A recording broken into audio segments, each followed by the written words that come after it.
I'm leaving, so I'm getting up out of here, about to go home. Uh, Finish up some of these videos, put the finishing touches on some of these videos, load some of these videos. So, I got a little bit of time, so I'll do a boxing blog. You know, Figure out what direction I'm gonna go. Of course I'm gonna talk about Jake Paul's fight with Tyron Woodley flopping. Um, Talk some other stuff that's coming up, some more boxing news. So try to cover as much ground as I can. Talk about some upcoming fights. All right. So before I get to Jake Paul fight flopping, what's going on? If you want to watch the Ortiz fight, pretty much all the cable outlets and gonna have the fight available. This fight is like $40, so this isn't your typical pay-per-view where it's around 70, $80. Back in the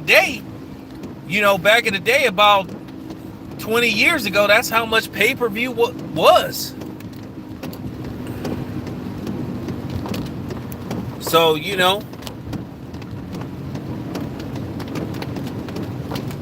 pay-per-views about $40 about 20 years ago, or close to 50 now. They like 70, 80, 90, anywhere to 100. Damn, the boys. As far as the fight go, the overall fight go,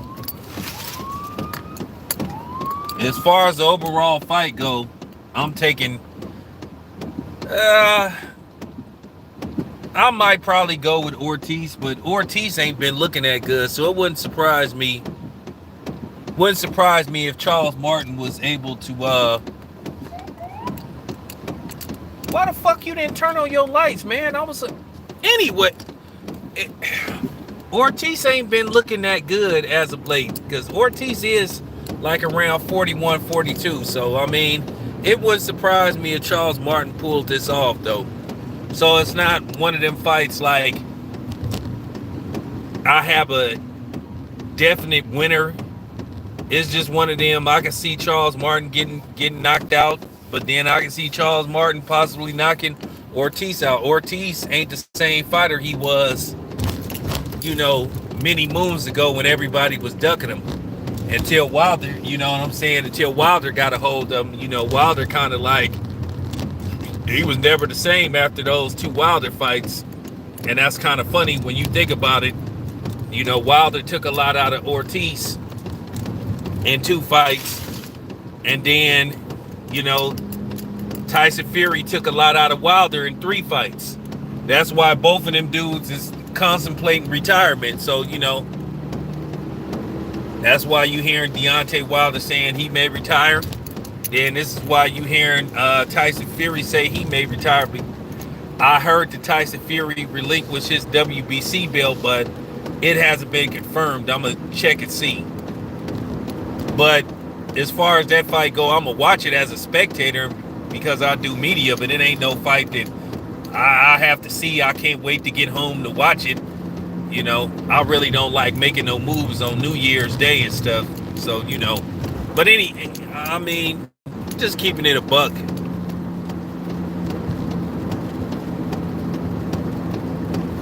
It wouldn't surprise me if Charles Martin pulled off this fight.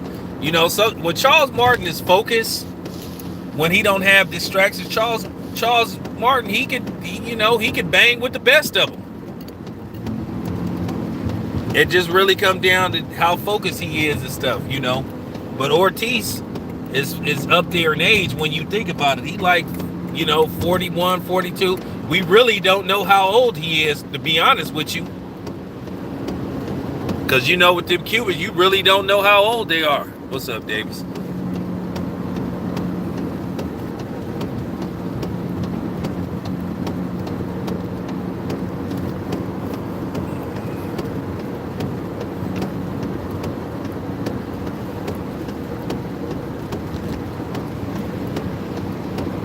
Yeah, well, as far as Tyson Fury go, like I said, Tyson Fury been knocked down like 5 times by Deontay Wilder. And I'm talking about when you hit the canvas that many times, I mean, and been hurt like badly, like I say, that take a lot out of you. Then not to mention, Tyson Fury got a history, of messing with that booger sugar. So you got to combine all that with a lot of the punishment he then took via Deontay Wilder.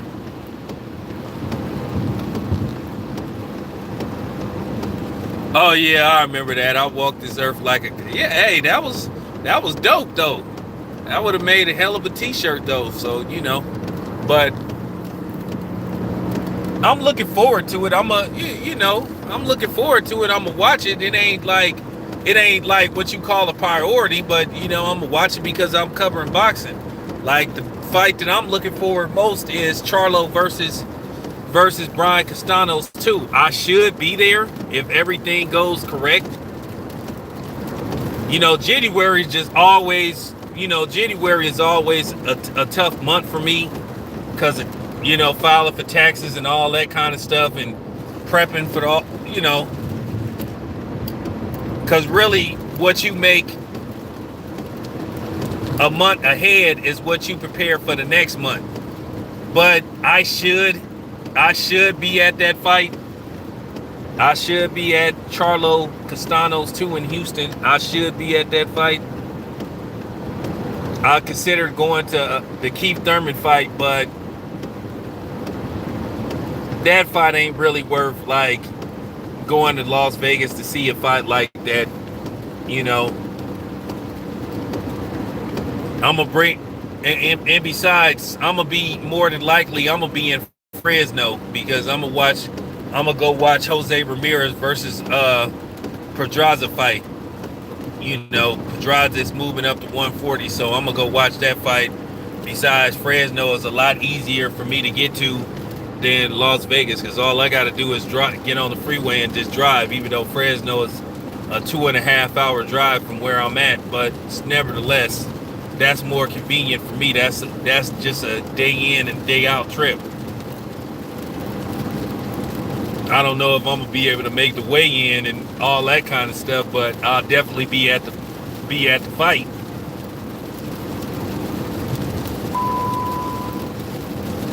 Because I mean, as far as Keith Thurman and Barrios go, what is at this point? What are they saying about Barrios at this point now? Are they saying he ain't what he used to be? Are they saying he done after the Tank Davis fight? Because they basically saying he a step up fight. They basically saying he a tune up fight for Keith Thurman.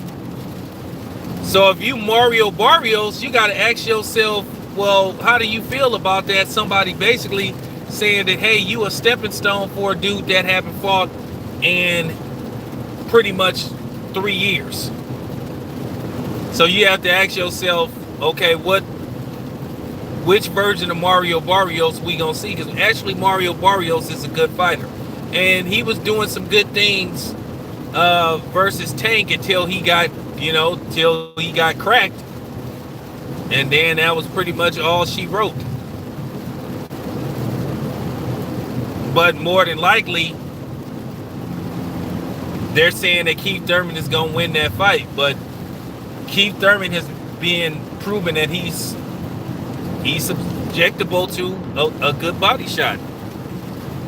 You hit Keith Thurman in the body, you might could do some serious damage. Now I know Keith Thurman is talking all this stuff. He's saying Crawford ain't the boogeyman and all this kind of stuff. And I know what happens is you got people that'll put these videos out because they want the people that are weary of Crawford's skill set to come on there and try to, discredit Crawford. But, it is what it is. It is what it is, though. I'm just keeping it a buck.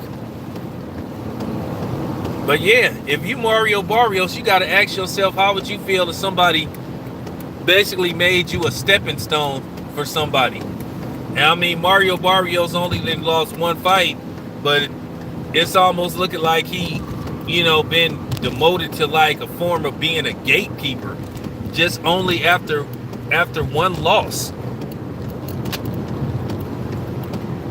So that's the big question. If I'm Mario Barrios, I go in there motivated, saying I'm gonna knock Keith Thurman's, like, you know what I'm saying? I'm gonna knock his head off. But you never know.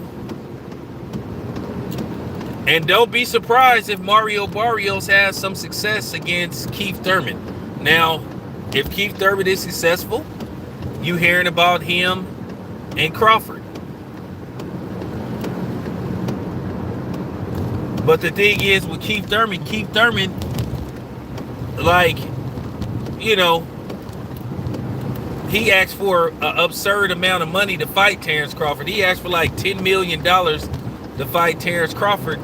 And he kind of knew that kind of money wasn't out there for him.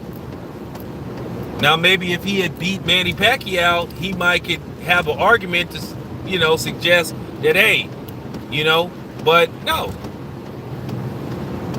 And I'm just going to be completely honest with you. I think if Keith Thurman gets the Terrence Crawford fight, I think Keith Thurman is going to end up like the rest of them. I think he's going to get stopped. I think Terrence Crawford is going to stop him.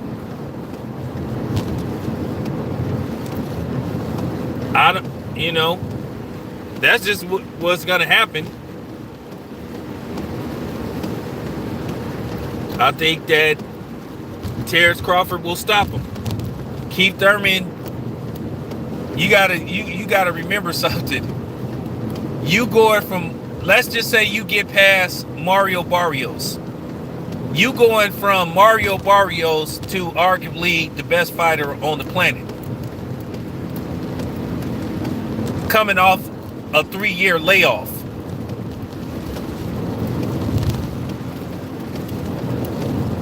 But we already know what's going to happen when he fights Terrence Crawford, and if Terrence Crawford stops him.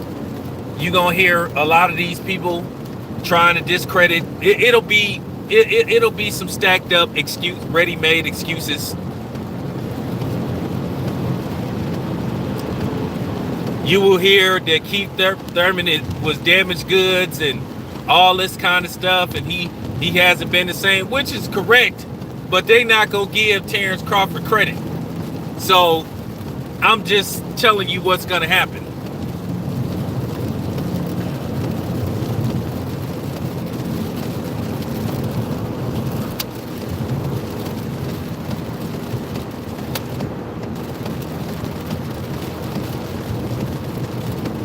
Well, what? Oh, okay. I can see who. I can see you a fanager. So why don't Errol Spence go fight? Why don't Errol Spence go fight Boots? Why didn't Errol Spence fight Boots after Boots called him out? Why do Terrence Crawford gotta fight him? Let me ether this dude right quick. See, here's the thing. Terrence Crawford asked to be the mandatory for the WBC and the IBF, so he could have stepped in front of Ugas and got the fight. All this stuff about let me clean up stuff on my side. See, you done made me go there. There you go again. One of these fanagers. This is the fanager. See, here's the real reason why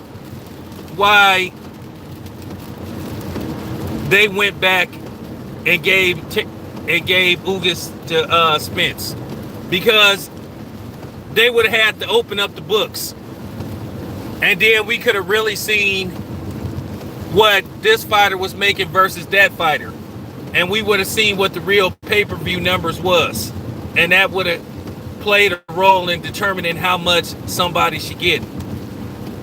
So, dude, don't come on here with that. Dude, don't come on here with that stuff, bruh. Because all that's going to happen is you're going to have a ready-made excuse, just like you doing now. You already got your excuse in place. It's guys like you that's the problem. You already got an excuse in place. This is the reason why we have this crap in boxing.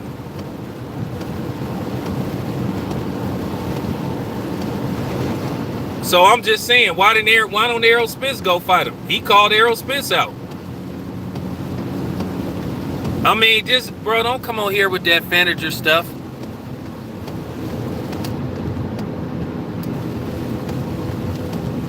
I don't care. No. Okay, well, here's the thing, though. You keep talking about unit. Okay, so let's talk about unification. Why Bud didn't get the fight? Why not fight Bud first, beat Bud, and then you can fight Ugas? Why not take care of your nemesis?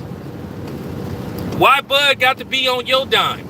Like, bro, stop with these excuses, bro. Don't bring that fanboy stuff over here, bro.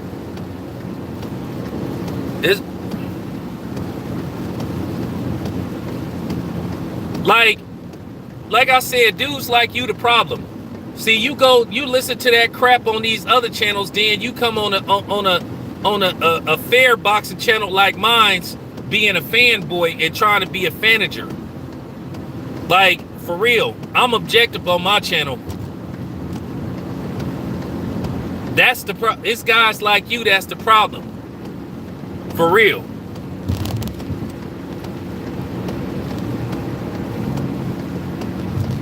All this stuff about cleaning up your side of the street and you go get a belt and all this kind of stuff.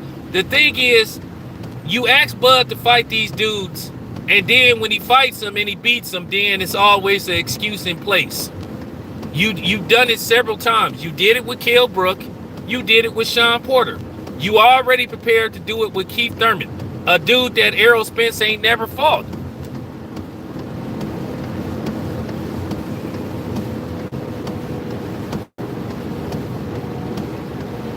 There's always some obstacle that people like try to throw in the way. And the problem is you got too many fanagers on here. That's the damn problem.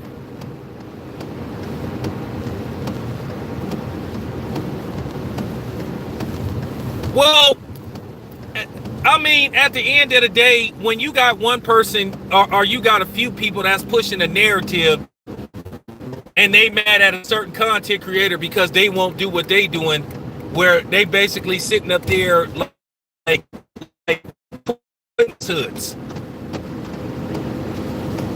You got Bud that then went out of his way to try to make this fight. Then you got people talking about this stuff about Bud. Bud was clout chasing, trying to make the fight. When you asked the sanctioning bodies, you said, "Hey, make me the number one contender." So the books can be opened up so we can see how much Errol Spence and Terrence Crawford is really making, and seeing what the pay-per-view numbers really is. See, the thing is, they always want to try to throw an obstacle in Terrence Crawford's way to prevent this fight from not happening. At the end of the day, Boots is an exceptional fighter, but his time is gonna come.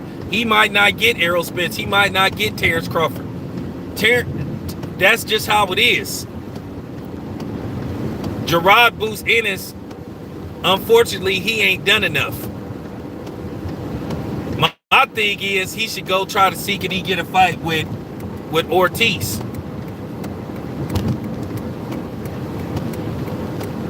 That's the fight he. Sorry about that in a blind spot. And see, like I said, a lot of these dudes be getting on their channel lying and shit.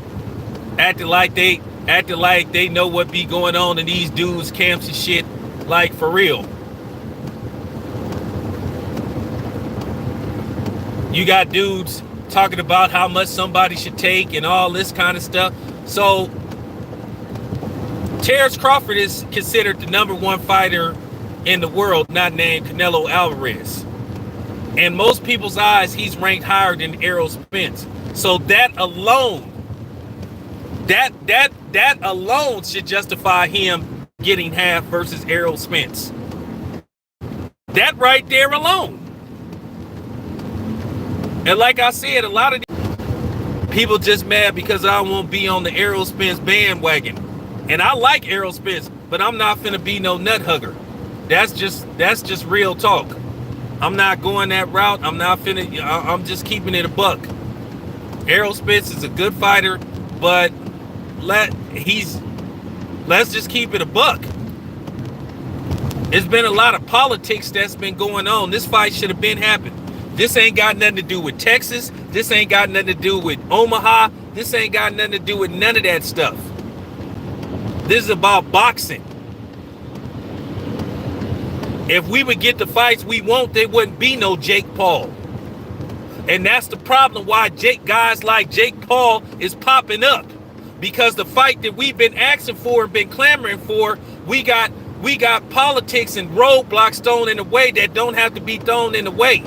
And I'm not going to sit up here and turn a blind eye and give the people that's preventing this fight from happening a pass. The reason why this fight hasn't happened is because of Al Heyman, Floyd Mayweather, and Team Spence. What more do you want Terrence Crawford to do?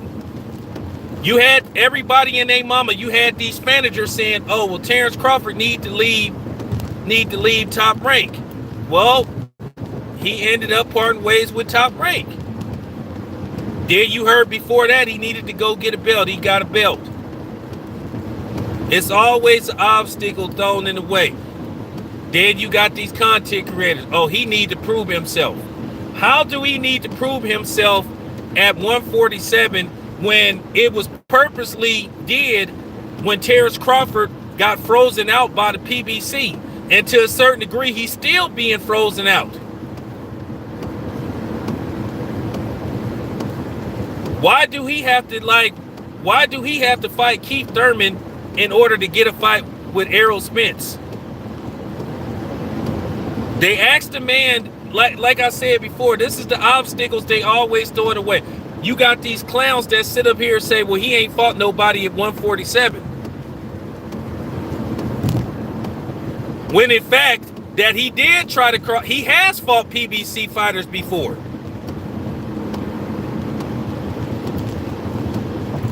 What it is, they'll give him certain PBC fighters, but they won't give him the ones that he need to have. And he had to go through a lot of stuff to get the Sean Porter fight. Remember, Sean Porter made a lot of money. He made a lot of money fighting Terrence Crawford. He made a lot of money. Everybody complained about Terrence Crawford fighting Amir Khan, but remember, Danny Garcia was offered $3 million to fight Terrence Crawford. That is fact. And he said, oh, call Al Heyman. And Danny Garcia took $1.2 million to fight Adrian Granados when he could have fought Terrence Crawford. He could have fought Terrence Crawford in New York, sold out Madison Square Garden, because the Puerto Ricans would have came not only from Philly, but from the Bronx, Spanish Harlem, to support Danny Garcia. They would have did some decent numbers on pay-per-view. And then, hey, Danny Garcia probably could have made possibly $5 million.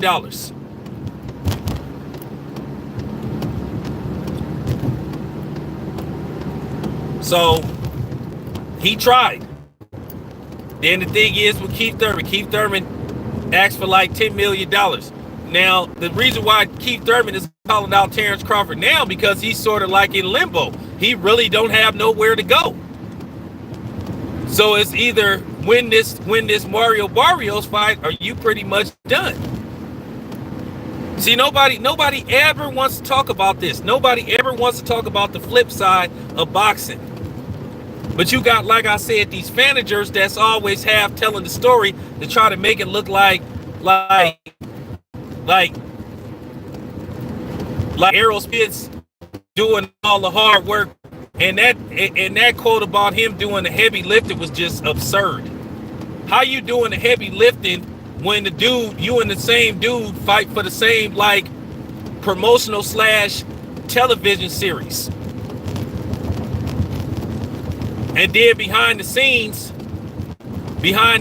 you pretty much damn near, you know what I'm saying?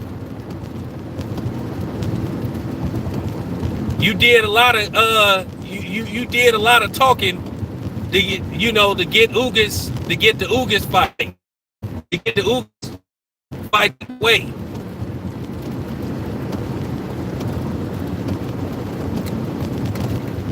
But you talking about you doing the heavy lifting when Terrence Crawford asked the WBC and the IBF, hey, make me the #1 contender. And they didn't want to do it. But you talking about you doing the heavy lifting and you the big fish and you can't even sell 500,000 pay-per-views. And then the thing is, people try to, his managers and the fanboy try to say, well, what about Terrence Crawford pay-per-views? Terrence Crawford fought on ESPN. ESPN ain't really known for putting together pay-per-view fights. They had a television deal. They have a television deal plus streaming deal with ESPN.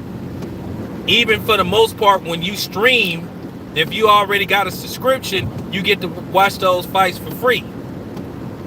Even though Terrence Crawford should have been built as a pay-per-view star, but he was on free TV.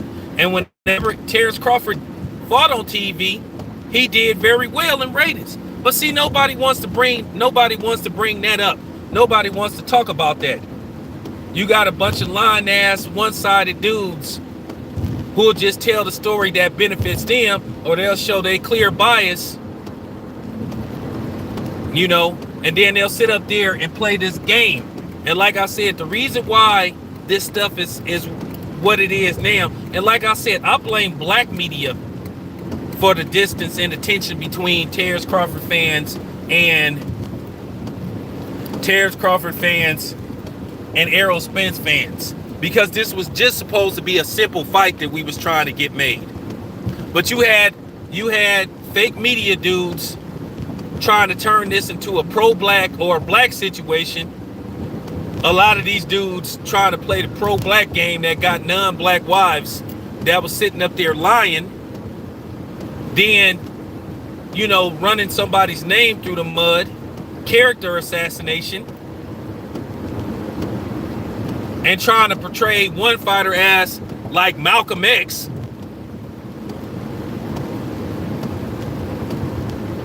Because this Errol Spence thing, I really could go in on Errol Spence, but I'm not going to do that. How you had some of these dudes trying to play the Malcolm X game with Errol Spence. How they was trying to make it look like Bud was some kind of sellout. But it was funny when you notice nobody made no videos about Errol Spence's new strength and conditioning coach, who happened to be white, but then everybody was trying to play that pro-black game with Terrence Crawford and Bob Arum and stuff. Then I seen the tweet, and I'm gonna just say this, and I don't give a damn who get mad, where what happened was a dude put out this, here's the thing though. Where all this slave stuff come from when it comes to Terrence Crawford? Now, I'll keep it a buck. I do think the Top Rank could have did a better job of promoting Terrence Crawford. That's just the honest to God truth. Bob Arum said that at times out of his own mouth. I do think they could have did a better job. Nobody can't get mad at me for saying that. But nevertheless, it didn't happen, and Terrence Crawford parted ways, and that's just the bottom line. But all this stuff about slave talks and all that stuff, now it's kind of funny. You sure got a lot of black slaves disgruntled with the other dude that y'all trying to make look like Malcolm X, which is Al Heyman. Al Heyman is far from Malcolm X. Al Heyman is Malcolm Green, Malcolm Money. Al do what's best for the PBC. And like I keep saying, nobody wants to answer this question about Al Heyman. He's so pro-black, but yet he had Gary Russell Jr. basically fighting once a year. How come nobody ever talks about that? And then these dudes tuck their tail and run. But everybody want to try to play the black card with Terrence Crawford, but none of these Negroes said anything about Errol Spence's new strength and conditioning coach being white. What happened to Blu-ray? See, now you don't want to play. Now you don't want to play the color card. Now you don't want to play the activism card. You see how I'll be exposing these dudes? You see how it's easy to expose these dudes, and that's why, like I said, I don't give a damn about these dudes not liking me or falling out of favor with these dudes. I don't give a damn if none of them dudes ever speak to me, because I'm going to tell the truth.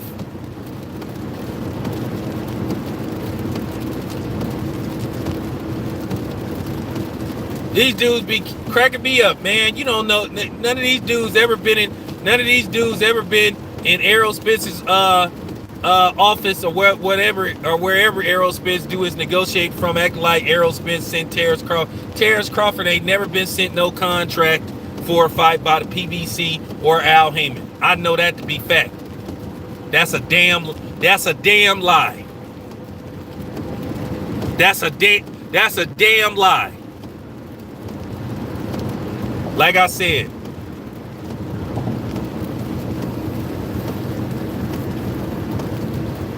now like I said, everybody want to play that black card when it comes to Terrence Crawford, though. But then Errol Spence got a white strength and conditioning coach. Now all of a sudden it's all good. Oh, it's all good now. Now it's silence. Now weird. I'm just keeping it a buck. You know, the inconsistent blackness is real here. You know, it's real. It's real on these YouTube streets. I mean, come on, man. Can we get some fairness here?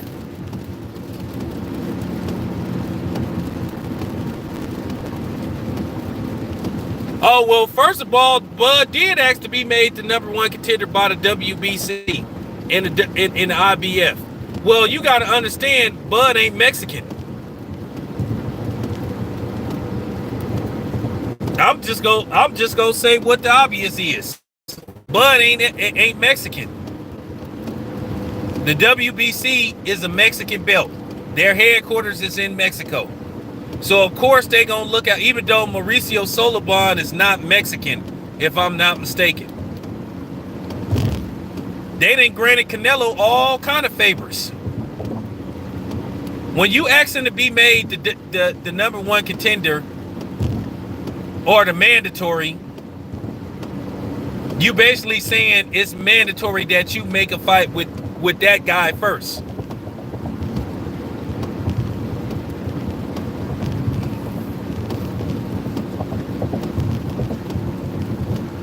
It's really that simple. Nobody can. This ain't about being no fanboy for Terrence Crawford. This is about doing what's right. All I'm saying is, don't play that black card, man, when it's convenient.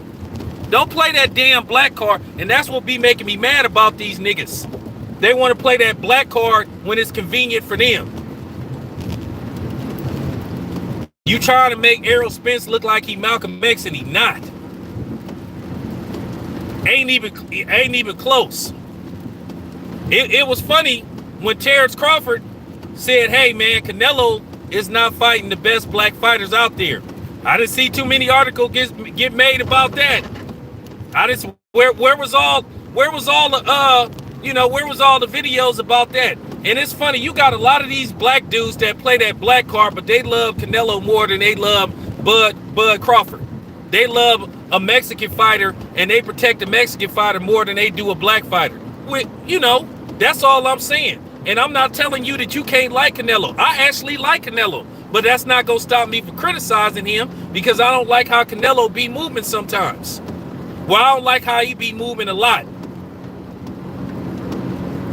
Now all of a sudden, Arthur Beterbiev look a little vulnerable. Now all of a sudden, Canelo talking about, I may go up there and fight him. And then we all know Canelo is gonna put stipulation after stipulation. The thing, and then Canelo want to get all this praise.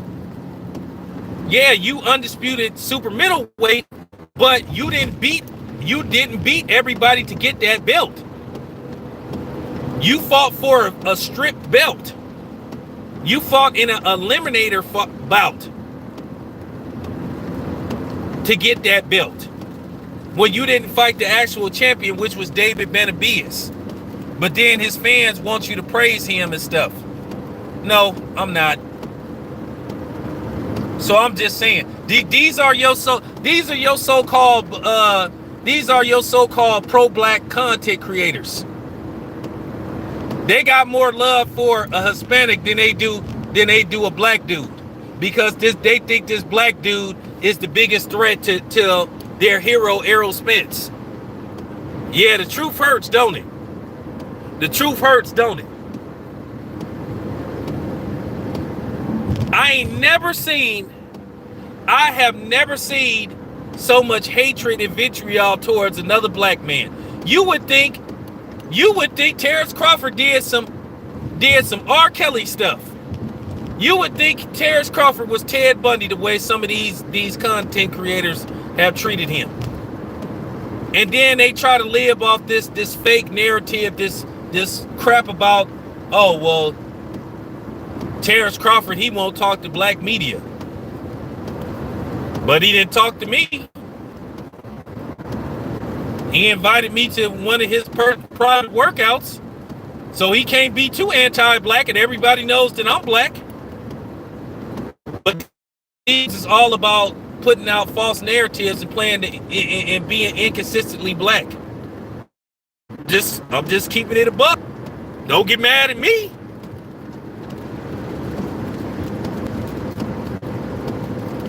Don't get mad at me. Like I said, Canelo get more praise than Canelo, Hispanic Mexican fighter, get more love from black fighters than Terrence Crawford do, because Terrence Crawford is a threat to Errol Spence. And here's the thing: what if Terrence Crawford beat Errol Spence? So fucking what? We move on. And if Spence beats Crawford, so fucking what?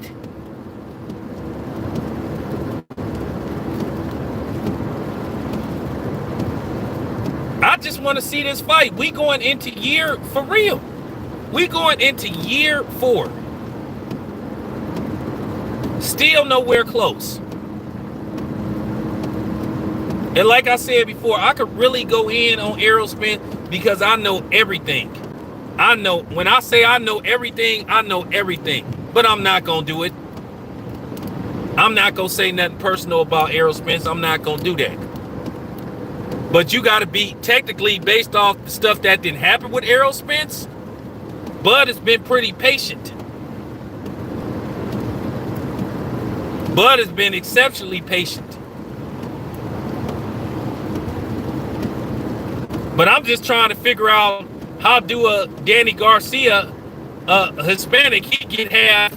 He didn't even have no belt at the time, but then you talked about 80-20 for Terrence Crawford. So help me figure that out. By Terrence Crawford being considered the #1 pound-for-pound fighter in the world, not named Canelo Alvarez, that automatically justifies him getting 50-50.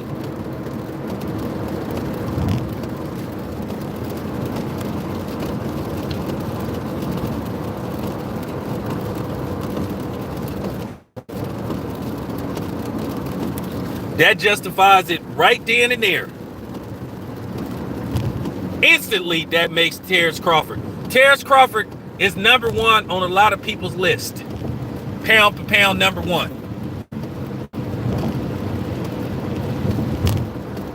If it ain't Canelo, it's Terrence Crawford. So what does it look like the #1 pound for pound fighter taking less money? I mean, that doesn't make any kind of sense. But then you'll get these managers that'll sit up there and try to play that crap. But see, you can't pull the wool over me. And let me say something right quick, man. I need to put this out there for people that have been on my channel. People that have been on my channel for the longest, since day one. It's funny how everybody all of a sudden talking about Freeway Rick and how they had Freeway Rick on their show and all that stuff. I was the first dude to interview Freeway Rick when I was working with Dante. When I saw him at Wilder Fury 1, I was the very first dude to interview Freeway Rick because I knew all about him. Because you know why? I'm a California cat. I had studied Freeway Rick. I knew all about him. Studied him in a good way. I was the first dude to interview that dude. Just like I was one of the very first dudes to interview Caleb Plant before anybody knew who he was. But I never get my props, but then everybody, yeah, we got Freeway Rick on. Man, I've been interviewed Freeway Rick. Been there, done that. Then after I interviewed him, of course, everybody wanted to interview him. Same thing with Caleb Plant. Caleb Plant, even though he lost to Canelo, he a star now. I interviewed Caleb Plant before anybody knew who he was.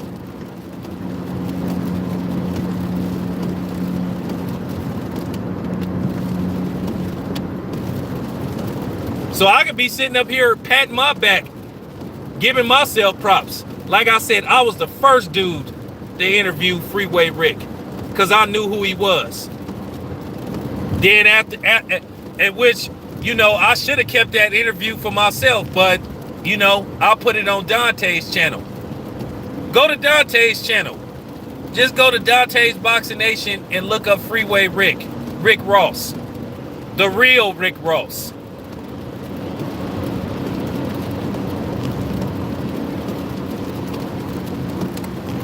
And then, miraculously, after I did it, then everybody started wanting to interview Freeway Rick Ross.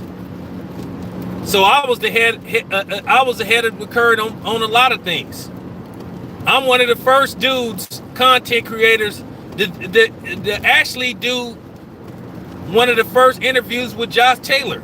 One of his first American interviews, him coming to the States. That was me. Now everybody doing interviews with him.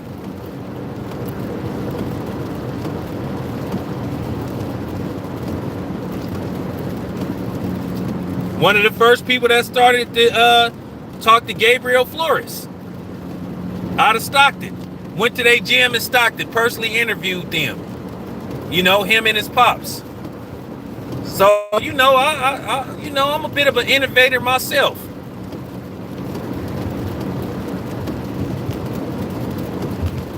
So I'm just, I'm just keeping it a buck. I'm just keeping it a buck while everybody trying to act like they doing something big or they didn't already, like they doing something monumental. I already did it. Before Rick Ross showed up on any of these other media outlets, he had already did an interview with me. I was one of the first ones, if not the first one. I think I interviewed him first. Then Ellie Setback interviewed him because I knew who he was. Real talk.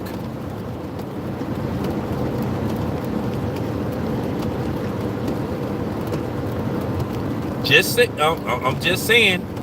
But anyway, let me get to the subject at hand because I needed a good laugh, and I want y'all to hear me out when I say something.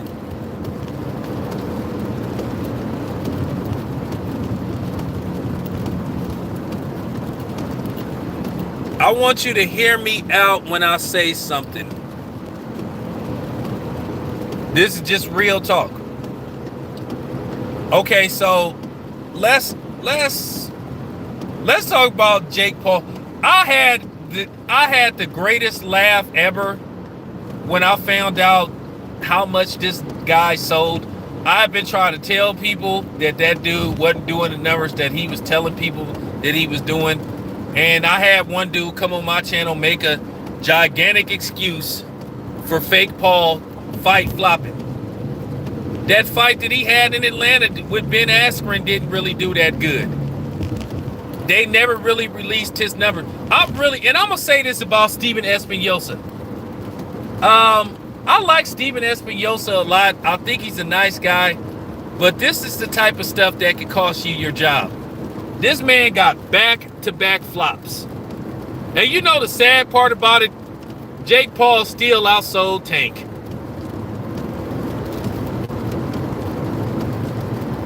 Back-to-back flops for Showtime.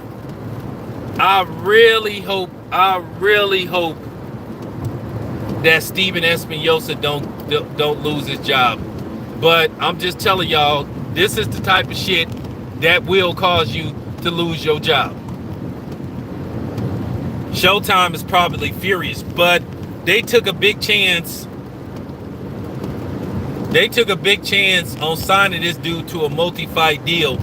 Now, if I'm Canelo, I'm laughing like, okay, if I'm Canelo, you got to be asking yourself, why would I even entertain the thought of fighting this dude?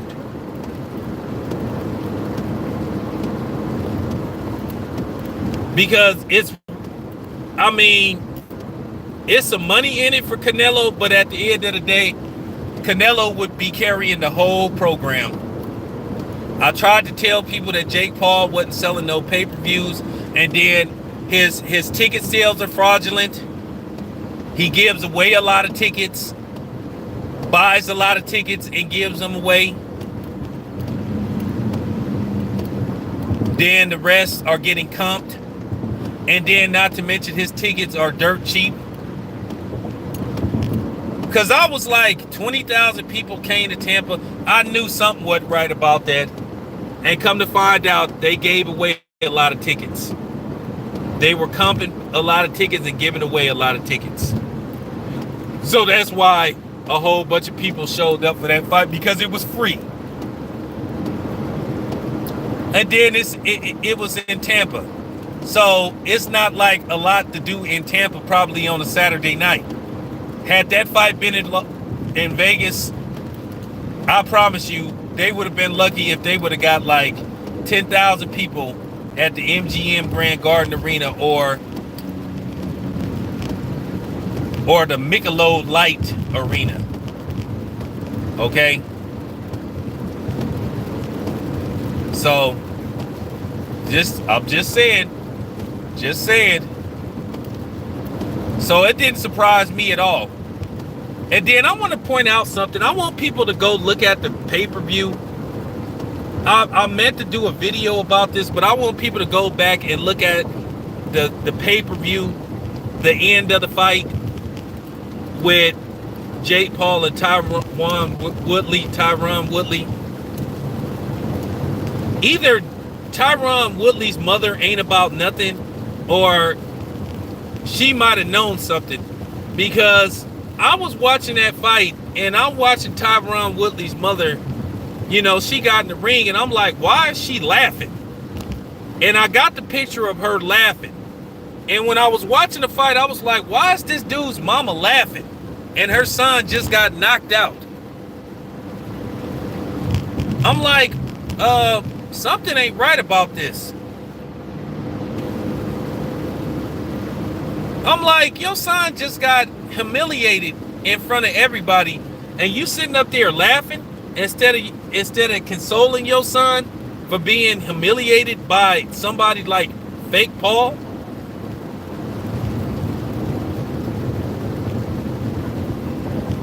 I don't know,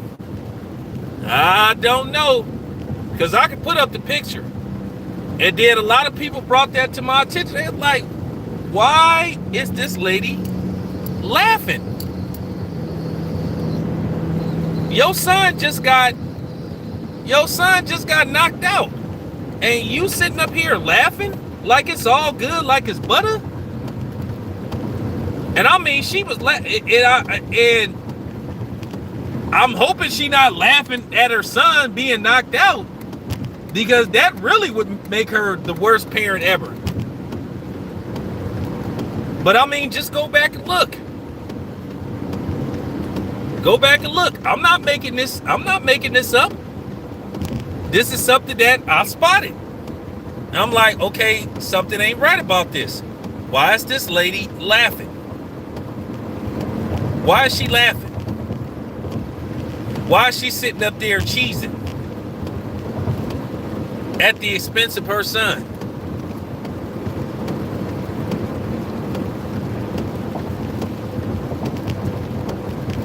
Well, Pratt, it's between me and you, I'm glad you kind of understand certain things, but I can't flat out put that out. But I'll just put it to you this way: I wouldn't say you crazy. How about that? We'll leave it at that. We'll just leave it at that. I just don't understand how somebody's mama could be sitting up there laughing, watching their son get humiliated like that. Because had that been my son, I'd probably want to fight Jake Paul.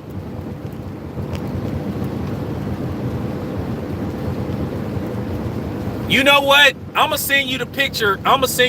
J-Dog. I'm gonna let you see for yourself. Tyron Woodley's mama was laughing. And I'm trying to figure out what's so funny? Why are you laughing?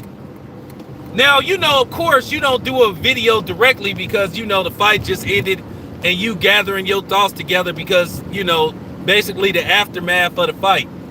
Like, you really don't have a chance to really think about the actual fight till, either a day later or a few days later, because kind of like watching the fight, you going through a little bit of the same adrenaline that the fighter's going through. Your heart is pumped up. No matter whoever you rooting for, you pumped up. It's an adrenaline rush because like you there, especially if you there covering the fight. So or watching the fight. So you kind of don't really have the time to think about it till later on. Then when you get settled in, you be like, wait a minute. But I had seen that, and I said, why is this dude's mama laughing?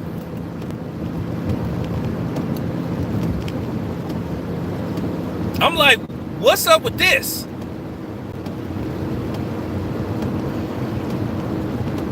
So I was just like, okay. So I left it alone. I left it alone.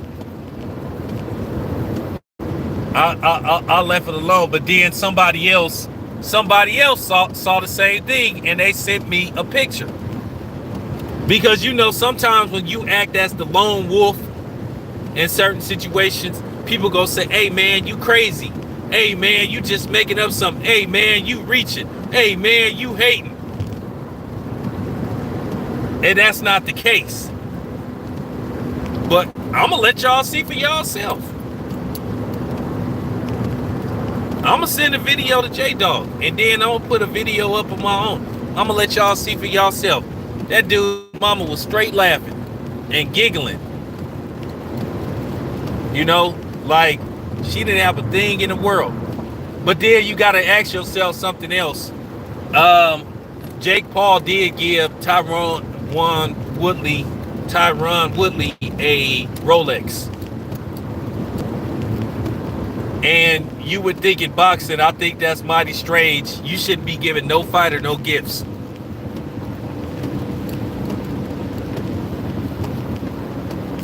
Because if I worked on a boxing commission, if I worked for the Las Vegas, the Nevada State Boxing Commission, I definitely would run an investigation. I would be like, why did you give that dude a Rolex before the fight? You talking about a watch that start off at $10,000. The cheapest Rolex start off at $10,000, and they can go anywhere depending on how decked out they are. They go for hundreds of thousands of dollars. One thing about a Rolex, they come with paperwork. They come with a certificate of authenticity and all that kind of stuff. So like I said before, you got to ask yourself, what is you doing giving somebody a Rolex? I ain't never saw Manny Pacquiao give an opponent a Rolex. I ain't never saw Floyd give somebody a Rolex before a fight. I ain't never saw Oscar De La Hoya or Canelo give somebody, So I'm like, what the hell? I don't know. Maybe it's just me. I don't know. Maybe it's a figment of my imagination. But what is you doing giving a dude a Rolex? That's just not ordinary. Can we at least agree upon that?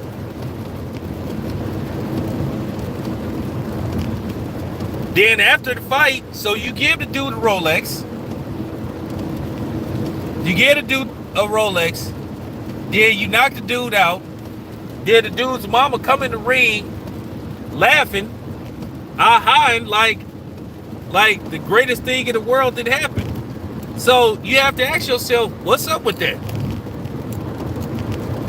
And I get tired of people saying, conspiracy theory. Nah, how is it a conspiracy when it's a legitimate question?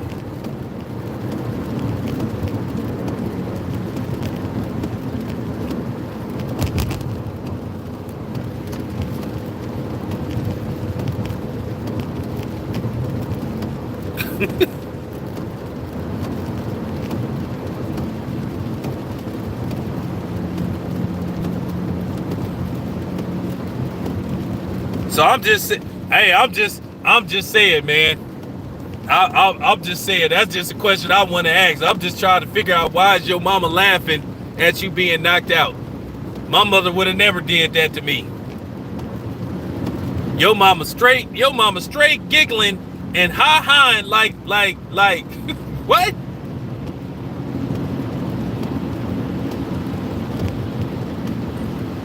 I'm just saying, you guys. I'm just saying, brothers. I'm just saying, man. I just say that, like I said, you got a Rolex, then you done heard about a clause in the contract where you can't knock the dude out. Like, come on, man. I'm like, Marvin Gaye, what's going on, man?